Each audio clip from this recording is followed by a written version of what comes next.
नमो नारायण। राधे राधे। श्रीमद् भगवद गीता के 7वें अध्याय में जो ज्ञान विज्ञान योग का विषय है, भगवान ने इसको प्रारंभ कर दिया है।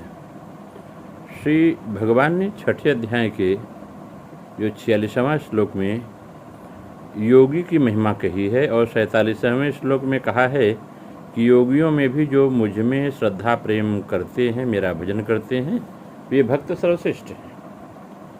भक्तों को जैसे भगवान की याद आती है तो वे उसमें तल्लीन हो जाते हैं, मस्त हो जाते हैं।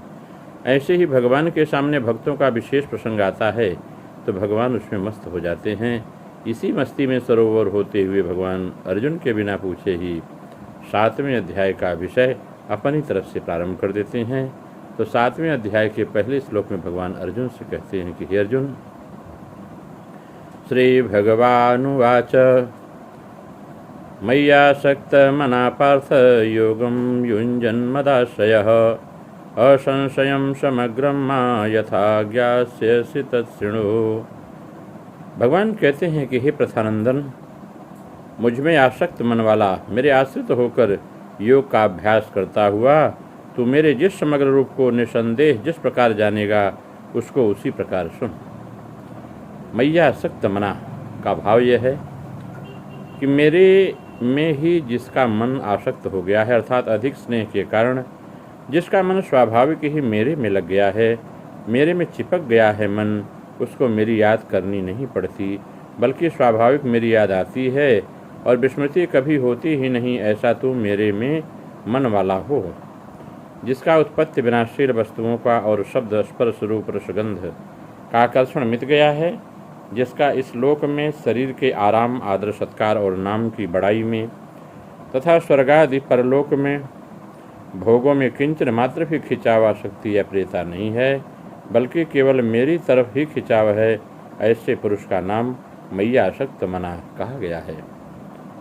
साधक भगवान में मन कैसे लगाए जिससे वह मय्यासक्त मना हो जाए, इसके लिए 2 उपाय बताए जाते हैं शास्त्रों में। पहला उपाय है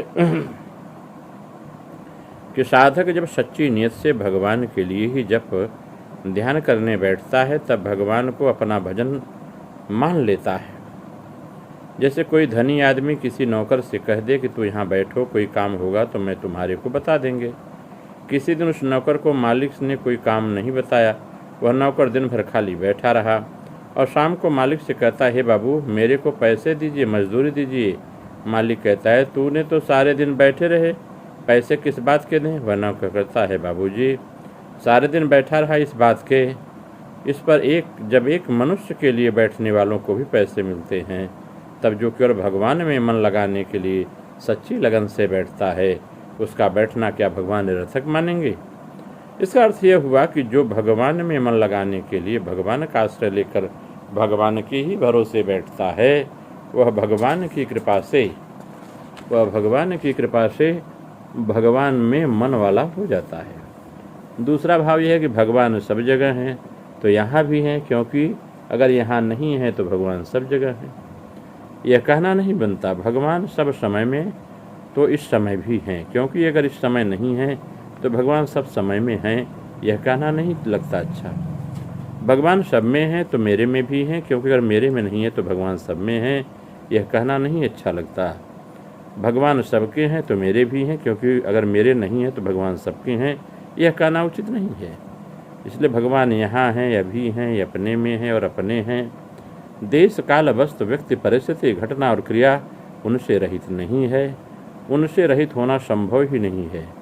इस बात को दृढ़ता से मानते हुए भगवान नाम में, प्राण में, मन में, बुद्धि में, शरीर के कणकण में परमात्मा हैं, इस भाव की जागृति रखते हुए नाम जप करें तो साधक बहुत जल्दी भगवान में मन वाला हो सकता है। भगवान कहते हैं मदाश्रय का अर्थ यह है जिसको केवल मेरी ही आशा है, मेरा ही भरोसा है, मेरा ही सहारा है, मेरा ही विश्वास है और जो सर्वथा मेरे ही आश्रित रहते हैं, वह मदाश्रय है। किसी न किसी का आश्रय लेना इस जीव का स्वभाव है। परमात्मा का अंश होने से यह जीव अपने अंश ही को ढूंढता है, परंतु जब तक इसके लक्ष्य में, उद्देश्य में परमात्मा नहीं होते तब तक यह शरीर के साथ संबंध जोड़े रहता है। और शरीर जिसका अंश है उस संसार की तरफ खींचता है। वह यह मानने लगता है कि इससे ही मेरे को कुछ मिलेगा, इसी से मैं निहाल हो जाऊंगा, जो कुछ होगा वह संसार से ही होगा। परंतु जब यह भगवान को ही सर्वोपरि मान लेता है तब यह भगवान में आसक्त हो जाता है और भगवान का ही आश्रय लेता है। संसार अर्थात धन, संपत्ति, वैभव, विद्या, कुटुंब, परिवार आदि जो आश्रय है वह नाशवान है, मिटने वाला है, स्थिर रहने वाला नहीं है। वह सदा रहने वाला नहीं और सदा के लिए पूर्ति और तृप्ति करने वाला भी नहीं है। परंतु भगवान का आश्रय कभी किंचित मात्र भी कम होने वाला नहीं है, क्योंकि भगवान का आश्रय पहले भी था, अभी है, आगे रहेगा। अतः आश्रय केवल भगवान का ही लेना चाहिए, केवल भगवान का ही आश्रयावलंबन आधार सहारा हो, इसी के लिए मदाश्रय कहा गया है। भगवान कहते हैं कि मन में भी मेरे भक्त में आसक्त हो जाए और आश्रय भी मेरा हो। मन आसक्त होता है प्रेम से, प्रेम होता है अपनेपन से। आश्रय लिया जाता है बड़े का, सर्वसमर्थ का। सर्वसमर्थ तो हमारे प्रभु ही हैं, इसलिए उनका ही आश्रय लेना है और उनके प्रत्येक विधान में प्रसन्न होना है। मेरे मन में विरुद्ध विधान भेजकर प्रभु मेरी कितनी निगरानी करते हैं, मेरा कितना ख्याल रखते हैं कि मेरी सम्मति के लिए बिना ही विधान करते हैं। ऐसे मेरे दयालु प्रभु का मेरे पर कितना अपनापन है। अतः मेरे को कभी किसी वस्तु, व्यक्ति, परिस्थिति आदि की किंचित मात्र भी आवश्यकता नहीं है। इस प्रकार भगवान के आश्रित रहना ही मदाश्रय है। योगम युंजन, भगवान के साथ जो स्वतः सिद्ध अखंड संबंध है, उस संबंध को मानता हुआ तथा सिद्धि असिद्धि में सम रहता हुआ साधक जप, ध्यान, कीर्तन करने में, भगवान की लीला स्वरूप का चिंतन करने में स्वाभाविक ही अटल भाव से लगा रहता है, तो उसकी चेष्टा स्वाभाविक ही भगवान के अनुकूल होती है। इसे योगम युंजन कहा गया है। जब साधक भगवान में ही आसक्त मन वाला और भगवान के ही आश्रय वाला होगा, तब वह अभ्यास क्या करेगा, कौन सा योग करेगा? वह भगवत संबंधी अथवा संसार संबंधी जो कार्य करता है वह सब योग का ही अभ्यास है। इसका अर्थ यह है कि जिससे परमात्मा का संबंध हो जाए वह लौकिक या पारमार्थिक काम करता है, और जिसका परमात्मा का वियोग हो जाए वह काम नहीं करता। जिसका मन भगवान में आसक्त हो गया है, जो श्रद्धा भगवान के आश्रित हो गया है और जिसने भगवान के संबंध में स्वीकार कर लिया है, ऐसा पुरुष भगवान के संबंध को जान लेता है। अर्थात सगुण, निर्गुण, साकार, निराकार, अवतारी, आतारी, अवतार, अवतारी और शिव, गणेश, सूर्य, विष्णु आदि जितने रूप हैं उन सबको वह जान लेता है। भगवान अपने भक्त की बात कहते कहते अघाते नहीं है और कहते हैं कि ज्ञान मार्ग से चलने वाला तो मेरे को जान सकता है, प्राप्त कर सकता है, परंतु भक्ति से तो मेरा भक्त समग्र रूप से मुझे जान सकता है। और इष्ट का अर्थात जिस रूप से मेरी उपासना करता है उस रूप का दर्शन भी वो कर सकता है। भगवान कहते हैं यथा ज्ञास्यसि तशृणुः। इसका भाव यह है कि तू जिस प्रकार जान सके उस प्रकार भी मैं कहूँगा। जिस तत्व को तू जान सकता है मैं उसका ही वर्णन करता हूँ, तो सुनो। इस प्रकार भगवान ने कहा कि तू मेरी समग्र बातों को सुन। इस श्लोक में आसक्ति केवल मेरे में ही हो, आश्रय भी केवल मेरा ही हो, फिर योग का अभ्यास किया जाए तो मेरे समग्र को जान लेगा। ऐसा कहने का भगवान का तात्पर्य है कि अगर मनुष्य आसक्ति भोगों में है और आश्रय रुपये, पैसे, कुटुंब आदि का है, तो कर्म योग, ज्ञान योग, ध्यान योग, ज्ञान योग, किसी भी योग का अभ्यास करता हुआ भी मेरे को नहीं जान सकता। मेरे समग्र रूप को जानने के लिए तो मेरे में ही प्रेम हो, मेरा ही आश्रय हो, मेरे में किसी भी कार्य पूर्ति की इच्छा न हो, ऐसा होना चाहिए। और ऐसा नहीं होना चाहिए, इस कामना को छोड़कर भगवान जो करते हैं वही होना चाहिए। भगवान जो नहीं चाहते वो नहीं होना चाहिए। इस भाव से केवल मेरा आश्रय लेता है वह मेरे समग्र रूप को जान जाता है। भगवान कहते हैं कि मनुष्य का जब समाज के किसी बड़े व्यक्ति से अपनापन हो जाता है तब उसको एक प्रसन्नता होती है। ऐसे ही जब हमारे सदा के हितैषी और हमारे खास अंशी भगवान में आत्मीयता जागृत हो जाती है तब हरदम प्रसन्न रहते हुए एक अलौकिक अविलक्षण प्रेम प्रकट हो जाता है। फिर साधक स्वाभाविक ही भगवान में मन वाला और भगवान के आश्रित हो जाता है। शरणागति के पर्याय हैं आश्रय, अवलंब, अधीनता, प्रपत्ति और सहारा। ये सभी शब्द शरणागति के पर्यायवाचक हैं।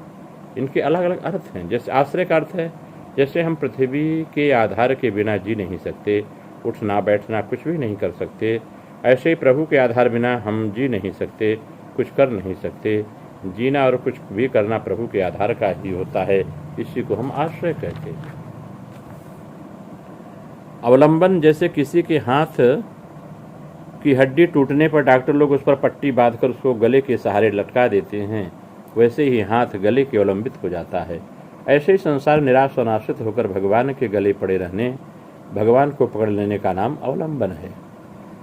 अधीनता माने भगवान, अधीनता दो प्रकार से होती है, कोई हमें जबरदस्ती अपने अधीन कर ले या पकड़ ले, या हम अपनी तरफ से किसी के अधीन हो जाएं या उसके दास बन जाएं।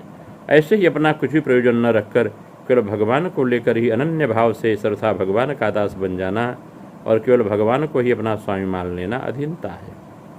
प्रपत्ति का अर्थ जैसे कोई किसी समर्थ के चरणों में लंबा पड़ जाता है, ऐसे ही संसार की तरफ से सर्वथा निराश होकर भगवान के चरणों में गिर जाना प्रपन्नता कहलाता है, यानी प्रपत्ति कहलाता है।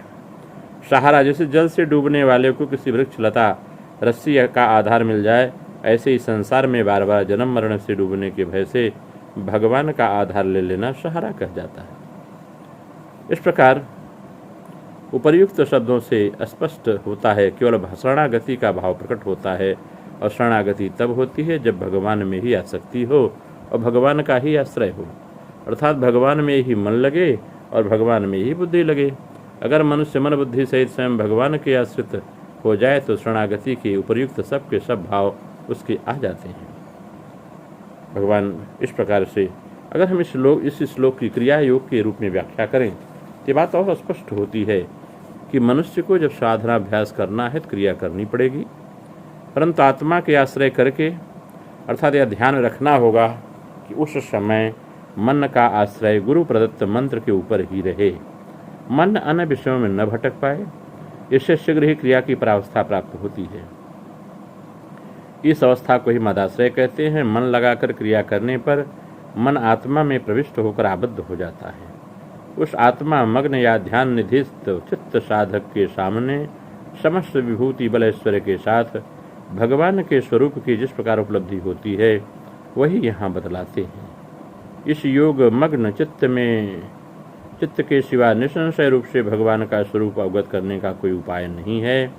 इसी से यहाँ उस स्वरूप का तथा उसकी प्राप्ति का उपाय का निर्देश करते हैं भगवान कहते हैं कि भोग शक्ति के कारण समस्त भोग्य वस्तु को जीव अपने अधिकार में लाना चाहता है। वह नहीं जानता कि वह भोग्य वस्तु क्या है तथा वह स्वयं क्या वस्तु है, इसलिए स्त्व पदार्थ का परिशोध आवश्यक है, अन्यथा त्व ही तत् है तथा कदापि समझ में नहीं आएगा। वस्तु की प्राप्ति के लिए जीव की जो अत्याशक्ति होती है उसका कारण है जीव का अज्ञान, अपने आप को न जानना। इस अज्ञान और अविवेक के कारण जो भोग्य वस्तुओं में आसक्ति होती है उसका संन्यास ही स्त्व पदार्थ की शुद्धि है। परंतु केवल विषय छोड़कर भागने से विषय जीव को नहीं छोड़ेगा। विषय के प्रति आसक्ति जीव के प्राण में जड़ित है। जब तक प्राण का सम्यक शोधन नहीं होता तब तक देश छोड़कर चले जाने से या मुँह में तुम्हारे शरणापन्न हूँ कहने से आसक्ति कदापि नहीं जा सकती।